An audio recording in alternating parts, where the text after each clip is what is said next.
Welcome back. If everyone can have a seat. So our next speaker is from New York. She is the mom of three, involved in 3 different startups at the same time, so she is juggling. But we're thrilled to have her here at Women in Analytics. But I want to just use 2 phrases that are in her bio. First of all, she has developed, I believe this is right, she's developed an algorithmic fraud detector. How many of you have been able to do that?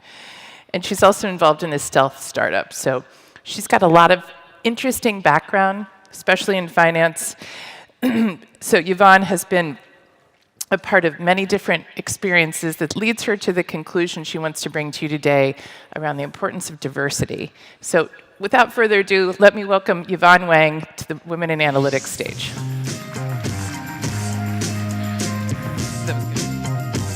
Hi, everyone. How's it going? And thank you for having me here. This is fantastic. Just to give you a little bit back about my background, I'm Yvonne Wang. I am currently at my 2nd startup, launching my 3rd startup. So a little plug for any data scientists, data engineers, analysts out there who are looking. I'm definitely looking for great candidates. And our topic is about diversity today and how important finding those diverse candidates are for not only like startups. I was at large companies prior to this, including Credit Suisse, Bank of America. I started my career as an engineer at Hewlett-Packard, pre.com, and then did a stint at Pfizer as well.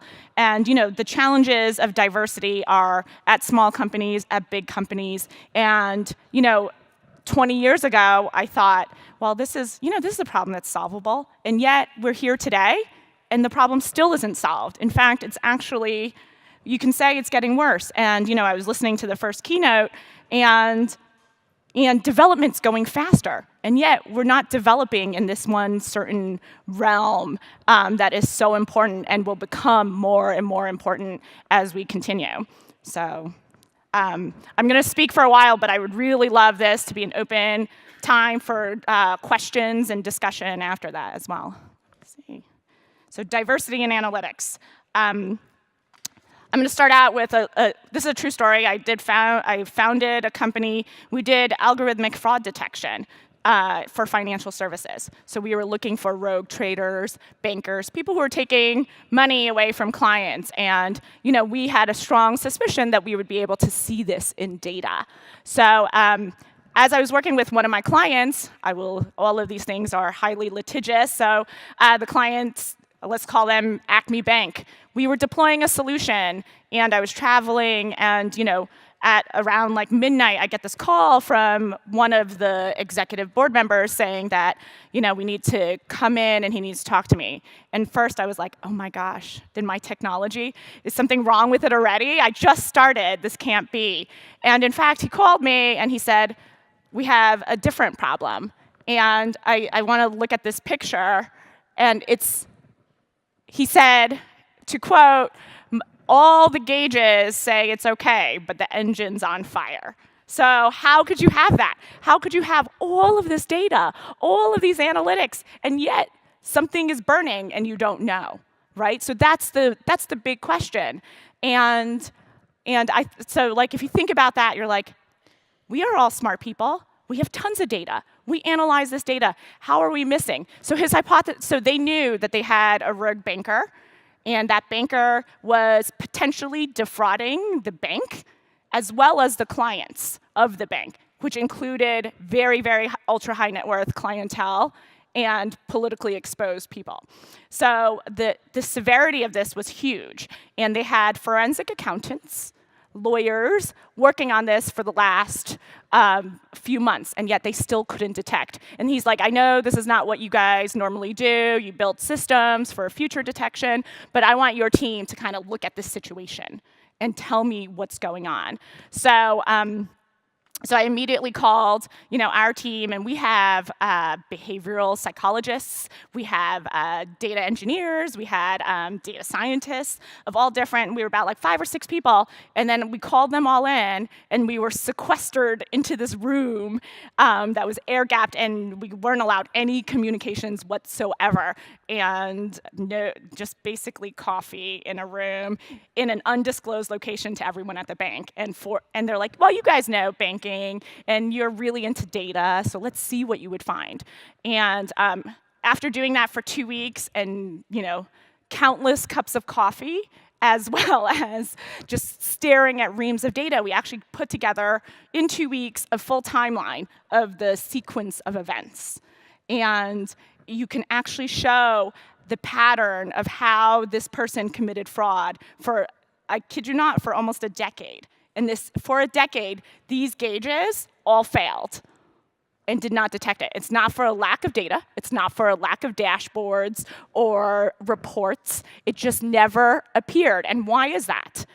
And I think this is what tells me you have to put a diverse team. It's because we didn't necessarily understand the problem when we started better than the people sitting there every single day, better than forensic accountants who do this for a living, better than lawyers who see crime on a regular basis. But it's this unique skill set of having people who are very good at data, very good at visualizing data, that are good at questioning.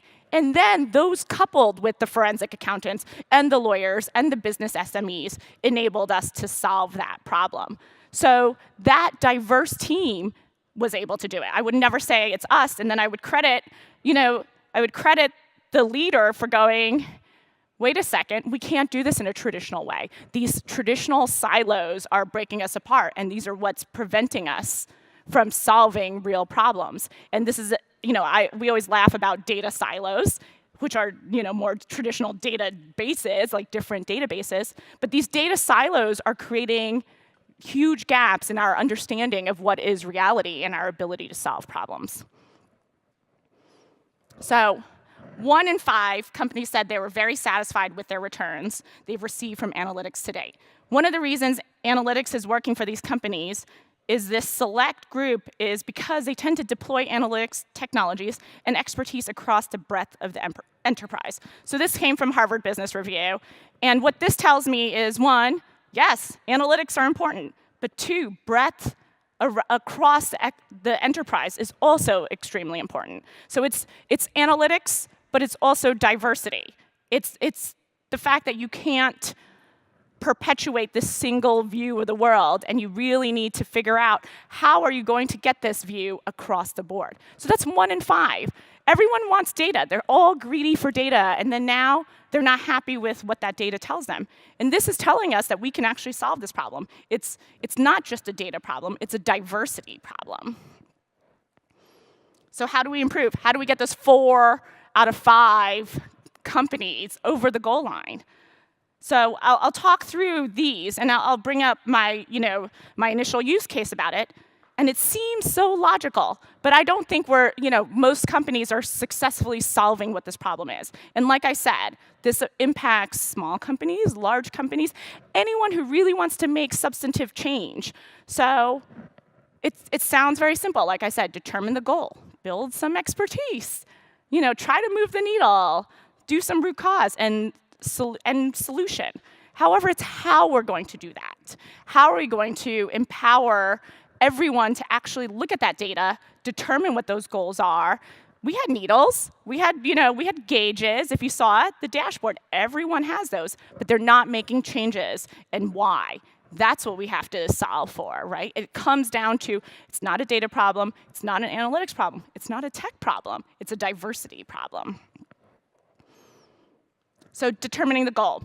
When we were asked, to find what happened, to figure out that unknown around the rogue banker. Everyone the simple goal was, we have to identify what happened. But the how, the what data are you going to look at? How do you think this occurred? All of the difficult things to figure out around the goal was not determined. It's too simple to say, oh, just find him and we'll figure it out. No, because it's like you have to ask for the right data. You have to curate that data. You have to know what signals, what algorithms are you going to run to look for that. And then you're going to have to employ a whole lot of people who can look at that, but also understand that throughout the process how you treated that. You know, you heard the keynote. If you have these biases, if you have only one way of looking at it, you can lead to a really wrong result. So when I mean goals, I don't mean just like what that solution is. The how is just as important. And putting these guiding principles of what you're going to do, how that team is going to work to achieve that goal, that is extremely important. And to me, that is cultural, right? Guiding principles are cultural. It's saying, you know what? It's very important that dissenting opinions. People need to challenge this. You need to challenge how the data was retrieved from the system. If you don't do that, you might have an incomplete data set. And here, somebody would go to jail, or clients would lose out. And the consequences of something like this is so big that you needed to analyze throughout that process. And you need to establish a goal with that intent in mind of how you're going to achieve it. The second piece is around building analytics expertise. And we have so many talented people in this room today and who are passionate about analytics. But you don't have to be a data scientist only to be passionate about analytics. And organizations I find that say, oh, our analytics team will handle it, our business intelligence team will handle it. Yeah, you know what? They are smart people, they have capabilities. But this responsibility belongs across the organization, right? Building that analytics expertise and identifying the right analytics that move the needle is not just up to a sole group. That sole group can be empowered to help build it across the organization. But people need to know what that data means, how to interpret it, how that was achieved. And I do think building analytics expertise means much more than bringing on people who understand Python, R, build reports, Tableau. Those are all great tools. But it's also about training.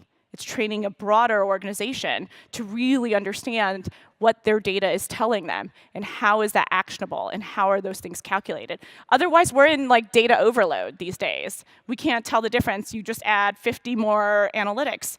But does that really tell us anything? And when I mean expertise, it has to go broadly. It has to go across the entire organization. It has to be, what are these analytics telling me? How do I interpret them? Help me understand it.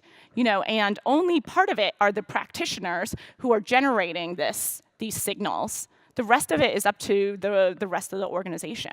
There's no company today that doesn't have analytics. But I think many will say, oh, when you do analytics training, it's like, let's learn some basics about analytics. But it's not for the broad, it's not for executives. It's not for senior managers. And I think that's a huge gap that we need to start closing. Is how are we going to have people understand this and utilize this data so they can ask the right questions, they can guide the teams, and you can get better performance and results. So once you have these things, the second piece is around robust root cause. So you're going to think, sorry, leave it to me to have a fashion issue. Am I okay?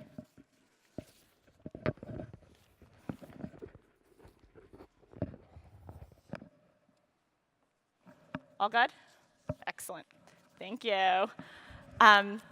So let's talk about robust root cause. Like, we gathered all the analytics when we were solving the problem.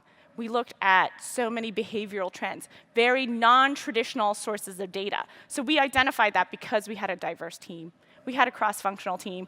We really started asking questions, well, how would we see those type of things, right? And we were looking for a banker that, because he did it for 10 years, how did it go? We had to ask the question, why didn't anything that the firm previously identified, why this didn't show up? Because when people try to defraud things, they try to go under the radar, right? Like that's their whole goal, is to make it so that people can't see it.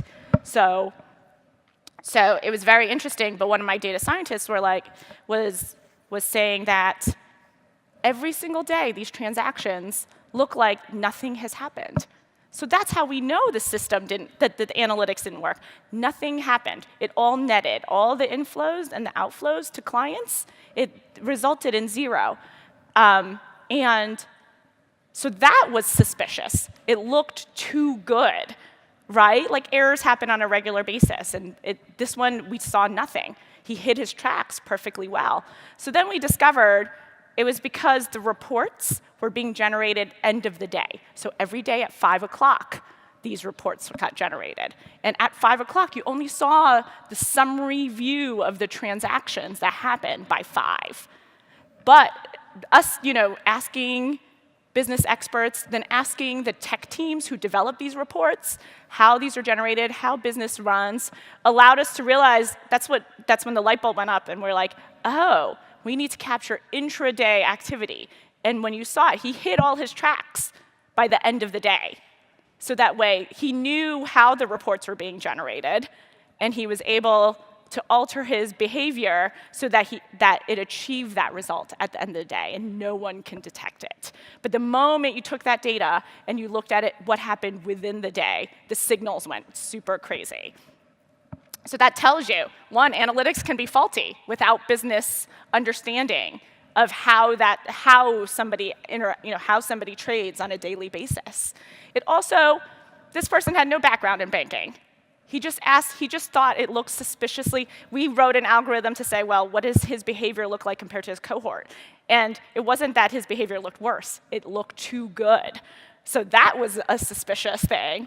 And he just asked the question. And instead of all of us going, hey, good data is good data, look, and ruling that out like every single person before us, we're like, no, whether it's good or bad, it was a very different signal than his cohort. So we also trusted that our analysis showed that that difference was worth questioning. While managers or supervisors traditionally believe the good. They're like, oh, it's good, don't worry about it. They tossed it aside. But it was the good that was the bad in this case, if you know what I mean. And it doesn't require all that much expertise, but it required that one person to say, I trusted my algorithm. I saw that. Even if it's good, it's still different. Let's take a deep dive and let's ask some different questions. And that's how we ended up solving the problem. But that is a desire to get to root cause, to leave no stone unturned, to trust, well, yeah, I have this type of data. I'm going to run my analytics, and then I'm going to seek to understand. And I'm going to seek to understand not because I think I know the answer, but because I want to ask the right questions. I want to engage a diverse group of thought. I want to engage business stakeholders. I want to understand what their processes are. I want to talk to technologists who actually build these reports, and not looking for fault, but seeking to understand. And only when we did all of that were we able to bring it all back together. And it was something that was hiding right in plain sight, right? That we thought that any system would be able to detect it, and yet it was undetectable.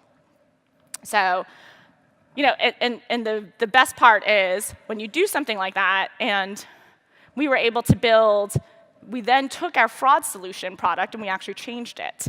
So this was, not something we normally do. It was very uncomfortable being, we're not used to lawyers or like forensic accountants or like, even though we were a fraud detection, we always thought of it more as proactive and helping people improve. And then here we were in this like big litigation case. It was highly uncomfortable, but it really made us think about our product differently, right? What if good signals? What if bad is hidden in good? It caused us to think even differently. And it caused us also to say, you know what? We always had this hunch, and it was always my goal as somebody who was a founder to bring a diverse group of people together. But then we also, as a team, realized how important that was and made it the underpinning of the company so that we had 50% women and people of all different backgrounds in data science roles, in engineering. It was a very difficult recruiting challenge, but I think the success was because we actively sought to do this. And I think to solve problems that are really tackling the unknown unknowns, having that dissenting group of individuals that seem more difficult in the beginning, but is really beneficial for your product at the very end. You have a better product, you challenge each other, you give different types of thoughts, and you build differently as a result. So collaborating and getting to those solutions, that's a huge difference than having a uniform thought and building a product because you thought you were right. So even when we thought we had a great product, that product changed after this experience. So, it's so important, and it's seemingly, like I said, this seems so obvious. And these seem like basic things organizations can do of how important, having diversity in analytics, in problem solving, in building solutions make a huge change. So we know that, and companies can easily do this. They can do this by hiring differently, by promoting diverse opinions, and it's becoming, and having analytics success. So when people think, everyone in this room, when they think about building analytics capability, don't only think about the technical capability, but think about that makeup and how that team works, and in creating that ecosystem to be able to, one, produce really strong analytics or reports or insights, and that it's not just on technical. Everyone loves to focus on technical, and trust me, that's like my favorite, is getting into data cleaning and weeds. But sometimes it's important to step back and say, well, what does that makeup look like? Is it right? Is it fun to work as a team? Am I being challenged? Why am I not being challenged? And look at something that's more obvious, that's right here in our plain sight, and that is who's on there, and how do we work? And is there something in that makeup do we have to change? So here's my public service announcement. We've been hearing this in the very beginning, and then at lunch, this is definitely going, post-lunch, this is going to come up again. But I think it's so important that I wanted to stress it from my perspective as well. What's the risk of not having diversity? It is catastrophic now. There is so much change. It's happening very fast. Algorithms are not just being deployed in pockets of businesses. It's impacting humanity. So there's a psychological concept called the false consensus effect.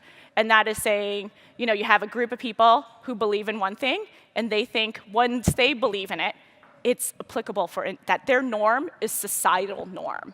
And this is not a new thing. This has been a long, social understanding. It has nothing to do with algorithms. It's psychology. But think about that and how dangerous it is today. You have this false consensus effect, right? People are designing. Somebody brought up earlier the Amazon hiring algorithm. It's because the people who designed it thought that society reflected their opinions.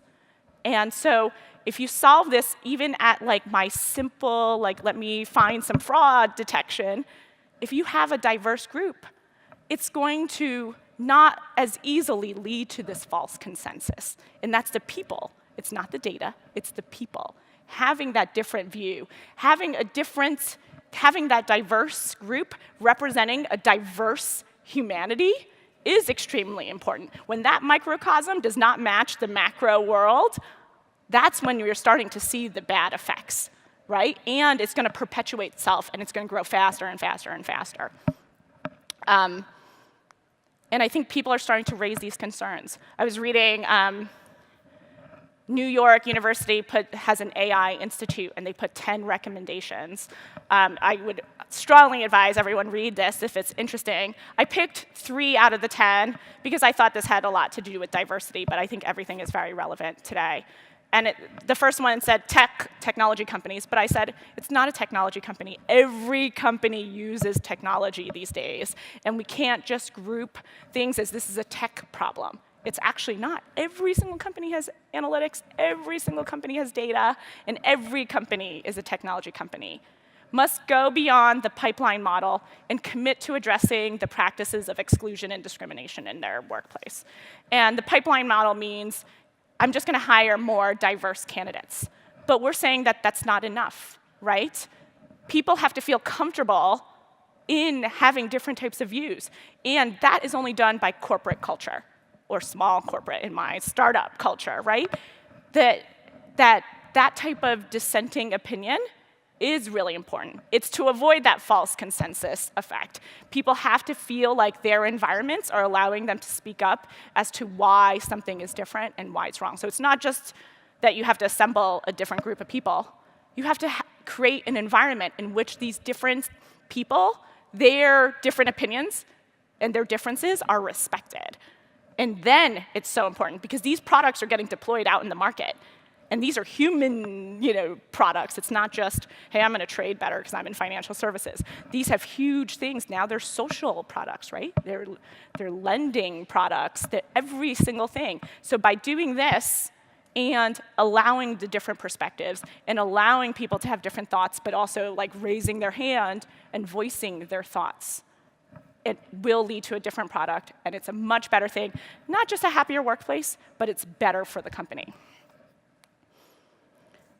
Fairness, accountability, and transparency in AI require a detailed account of the full stack supply chain. So in my case, this was understanding how we pulled that data, how that data was cleaned, how it was deployed in algorithms, it's not so much that you have to just trust that result. You have to be understanding the whole entire thing. And not only does one person have to understand it, everyone, this goes back to that goal of determining that goal. The whole group has to understand this. Because the person analyzing the data, if they don't understand the genesis of that data, how could you trust that result? You can't. So coming up with practices where there's a challenge cycle in every single step of this will lead to a better result. Otherwise, you're going to be in this result, you're deploying things out, and the move fast, break things, you're really breaking things, and at this point, you're really breaking society. And lastly, university AI programs should expand beyond computer science and engineering disciplines. So AI, everyone loves, oh, it's just AI, it's the tech guys. No, it's not just the tech guys. It's not. AI is a societal thing. I don't understand why we can't have sociologists who know a lot about AI, lawyers who know a lot about AI, and having that be something that's more holistic within a university is extremely important. But also for, I am an engineer. When I started, I was like, oh, engineers know best. And we all know those engineers who think engineers know best. But like being married to a lawyer, you understand they have a different type of analysis. They are trained to think differently. And having that ability and having that challenge is important. And that challenge, just because they don't know how to program, doesn't mean they don't understand AI.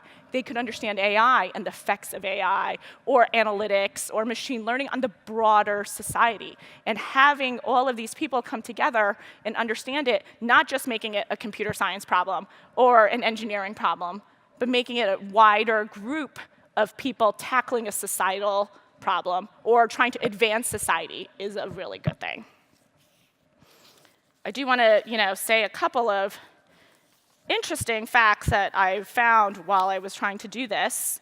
When I was preparing, I said recent estimates produced found only 12% of researchers who contributed to the 3 leading machine learning conferences in 2017 were women. So that's amazing, because we have a whole room full of women and very supportive men here. However, it's still a minority. So if the people leading this isn't in a diverse group, let's think about what that effect is, right? So only 12% are women. So the 12% and then you get that through like corporate and everything, and it's like the products being designed out there that are doing, recruiting, automatic lending, surveillance. It's designed by a small set of people that lack this diversity. And these numbers have to change. AI is less diverse than computer science, which is already at its historical low point, women only making up 18% of computer science majors. So the amplification of all of this in society right now and the quick pace of development is huge. We have to do some catch-up, right? Universities do, corporations do, and it doesn't have to be catch-up only. I don't want to paint this bleak life, but it doesn't have to only be in computer science and engineering. We have a broad-based society with multiple skill sets, and people can get engaged from all different perspectives. AI is not a tech problem. It's a society thing. And why do we want to do this? Diverse teams, it's been proven, and I'm so glad there's actually data in a good way, diverse teams lead to better results. To give you a little trading idea, market prices fit true values 58% better in diverse markets. So diversity actually leads to better pricing. So markets are very important to a functioning modern society. And price bubbles, we all knew how 2008, when the bubble popped because of mortgages. They said traders tend to have a false consensus. They believe other traders who are exactly like them. And that's how the bubble happened. That the challenges in pricing, no one actually questioned what was out of line. They just said, oh, but my buddy agreed with me. And then this false consensus effect led to a huge financial crisis that everyone who's in financial services here and banking knows that we still worry about today, and all the controls are still impacting banking bottom line today.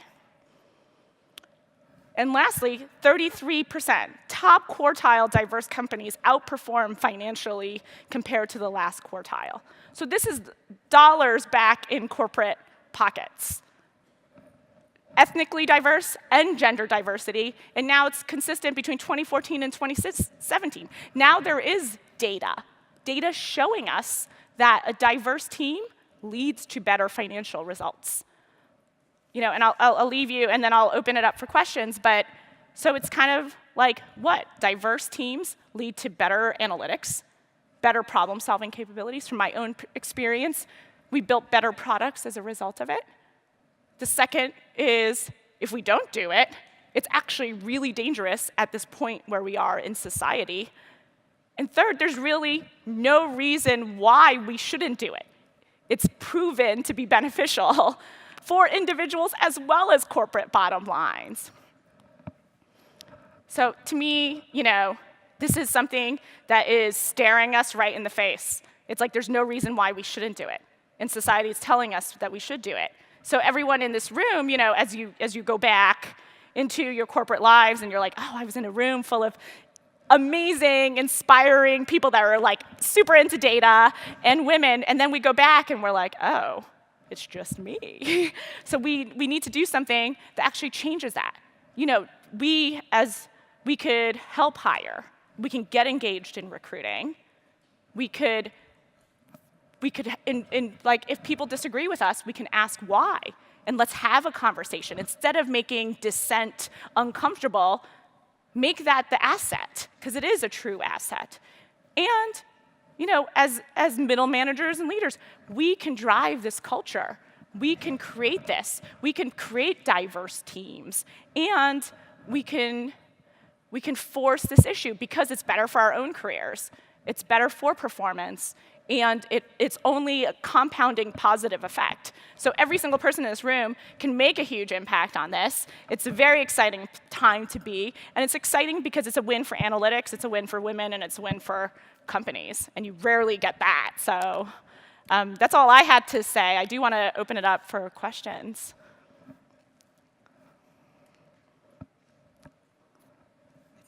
Oh, there's one. I actually can speak loud enough probably, but you had stated, and thank you very much for your presentation and insights, you had stated just towards the end that as a part of the industry, computer science is at historic lows for women. I could infer that at some point in time it's been higher. Why are we moving in the wrong direction? That's $1 million question. I have my hypothesis. So I know when computer science actually first started, it was defined as like a lower level job. It was like data entry clerks, and women became computer programmers, a long time ago because no one else wanted to do it. And at some point, somebody's like, my personal belief is it came from like the personal computer realm when guys were like, oh, great, now we can make these machines that like every single person is going to have. So there was a shift in demographic between women doing lower entry computer jobs to like sexier like building computers, and then now I think it's a self-perpetuating problem in the sense that when you don't see tenured professors that are women, and coming from engineering school, there's no women like you there. It's a hard environment to be in. And then you go into like corporate America where you're the sole female on a team, and your culture doesn't say, hey, it's okay to disagree on that algorithm. It's okay to disagree on that result. Maybe the product should look differently. I think it's one of those cycles where women end up also saying, I don't need to be a part of that. And I think that's a really big issue. Thanks.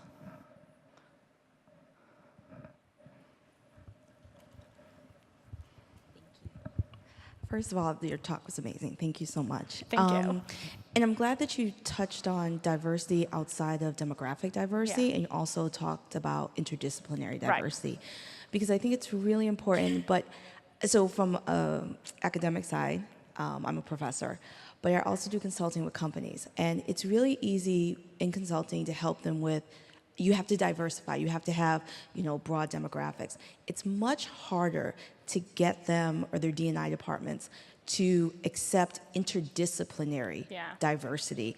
So particularly, I know you're at a startup now, but particularly because you worked with larger companies, how have you managed to convince them that you need people in the humanities as well as on the technical side in order to get that true diversity to hone in on problems? Yeah, I think that's a great question. So the question is, how do you actually do interdisciplinary diversity? And I'll give you my personal startup philosophy in hiring, is I hire less in terms of what your resume looks like. I look for certain technical capabilities, but I really look for problem solving. And problem solving doesn't necessarily mean technical problem solving. So I look for critical thinking skills. And this people used to do a long time ago, way better. Actually, humans do this way better than recruiting machines, like scanning for resumes and keywords, because you look for critical thinking. And I think there needs to be a little pullback from, I'm hiring for this one right job right now with these technical skill sets, and me as a corporation thinking, what are the type of people that I want to hire to build this culture? Like, it always shocks me, and then I always say, I'm long on people, and that's like a very trading term, and it's because I don't want to think about somebody doing that job right now with the technical skill set. I want to think about them helping me grow my company.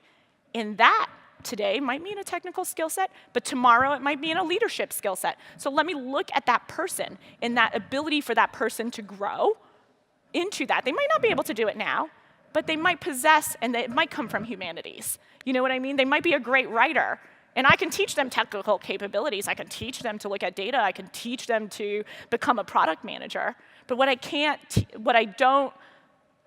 easily teach from the very beginning is how do they think and where do I see them going. So I do think corporations need to get rid of that, use keyword search. I get that, it saves you some time, but really use it only as a mechanism. And then when they hire, when they interview very differently. Interview by asking people to critically think versus like a hacker rank test solely. So this is a good add-on to the last statement. You had said it was really challenging for you to hire a diverse group of people. I totally get that when you meet someone who has those analytical skills, you know it, right? You're just like, they can take apart a problem. But how do you write a job description that attracts a diverse pool of candidates when you're not looking for specific skills, you're looking for how someone thinks? Yeah, so I hate to admit, I do a lot of web stalking. I see what people post and what their interests are.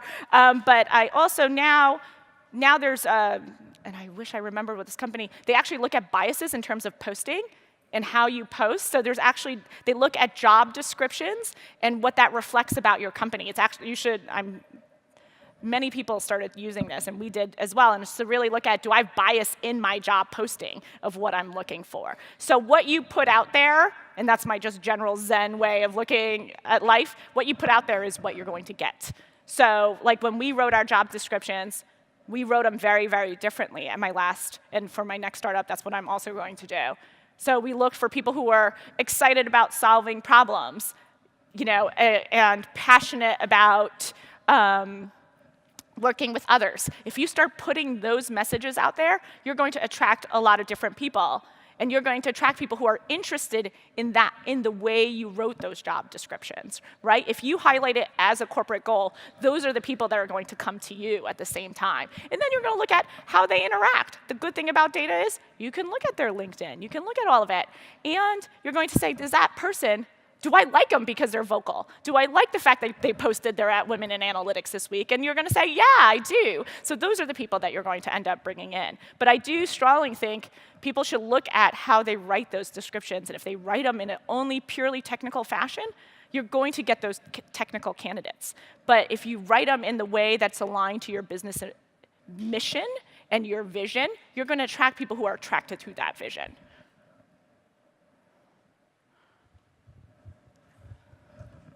I'm a student in data analytics, and so before I chose to go into this field, I did a lot of research on what it's like to be a woman in computer science, and it's like a pretty heavy technical field. And so one of the things that I read said that in the Silicon Valley, there was a point where they were just hiring women for the sake of hiring women, and that actually like worked to our disadvantage because then they were having less skilled people, so that fed into the biases that people already had about women. So how do you balance like hiring diversity for the sake of diversity and then also trying to build a highly skilled team that can actually tackle the task? Yeah, so I started my career in a big Silicon Valley company, and we always talked about it. And then when I left, a very, very senior manager there called me after I left like a year later, and they're like, oh, we have this diversity problem. Like, we can't. I was like, no, we had a diversity problem when I was there, too. I'm like, you're only realizing this because you have no women left? And this is what the line about the pipeline was so interesting. It's not just important of hiring people in, right? It's about the keeping women in and keeping them in an environment where they feel comfortable. So you could solve the pipeline will only get people in the door. It will not get people to stay. And this is a cultural problem. So, and I actually think culture, and these data points are proving it. Culture, building a strong culture, leads to a higher performance team. You know, people think higher performance means, oh, I'm a better programmer, period. I can write more lines of code, and I can deploy faster.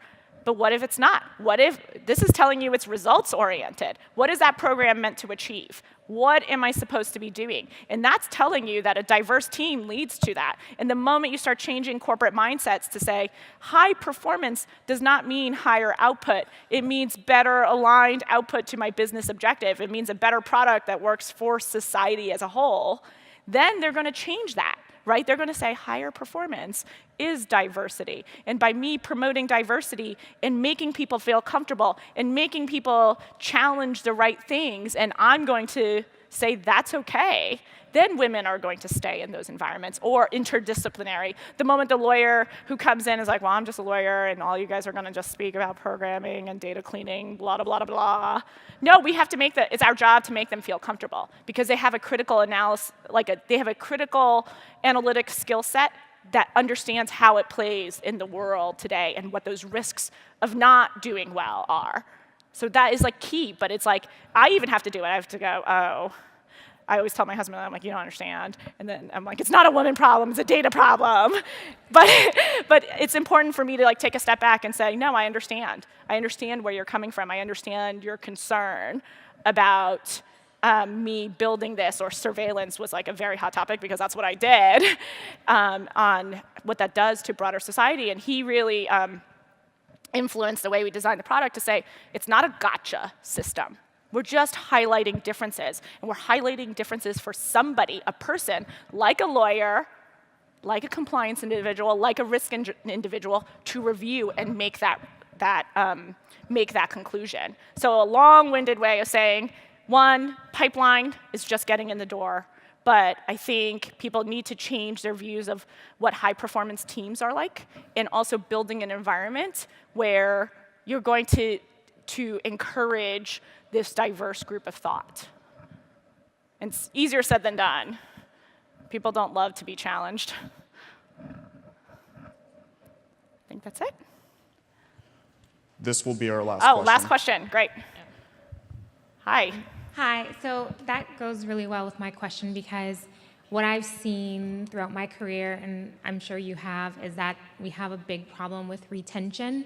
Yes. Once we do bring in diverse candidates, people don't feel comfortable and eventually they leave. And so I was wondering if you had any tips or ideas about best practices, or maybe you've seen some where companies can create an inclusive environment to help retain the talent once they get them. Yeah, when they have great candidates who love diversity, do everything you can to keep them, because it's a perpetuating thing, right? So one, I do think it's changing promotion criteria. So promotions, like everyone loves this like higher output thing. No, it's like once you get into middle management, definitely senior management, your output will never be how many lines of code can you write, ever. So, it's so important to change that criteria. And everyone's like, oh, those are soft skills. But those soft skills become increasingly important as those people grow. So retention of people who might be very strong on soft skills and, that are okay in technical skills, let's do a holistic assessment. That will help in terms of retention. Because otherwise, everyone's just like rushing, and your reward for writing more code is more code at like a certain stage. So changing that mindset, like creating an environment where you're looking at all of these different types of things and you're assessing individuals equally balanced on technical and humanities it's like we shift away, especially in tech companies and finance, we shift away from that completely. No, it needs to go back to that because that becomes more important, because those people with those leadership skills who can promote comfortable working environments and who can lead diverse teams, those are the people that you want to have. But you have to be able to seek those people out, and you can't seek them out by just looking at a pure performance technical metric. Welcome, Yvonne. Or Thank you. Thank you, Yvonne Thank Wang. you. Sorry, welcome. Thank you. Thank you so much. Thank you. Take care. Thanks for having me. I'll take this. Awesome. Very informative. Okay, so before I let you for lunch, I need to make one more reminder. If you haven't downloaded the app yet, please do, because in there you can vote for the Data Viz winner. And just a little note, you'll find it by clicking Schedule, and then click on the Data Viz competition, and the 5 will come up, and you just pick the one that you want. It's just a quick poll, but they do need your votes. So make sure on your way out to lunch you check them out. So we're going to reconvene. The schedule says 12:30, but we're pushing it to 12:45.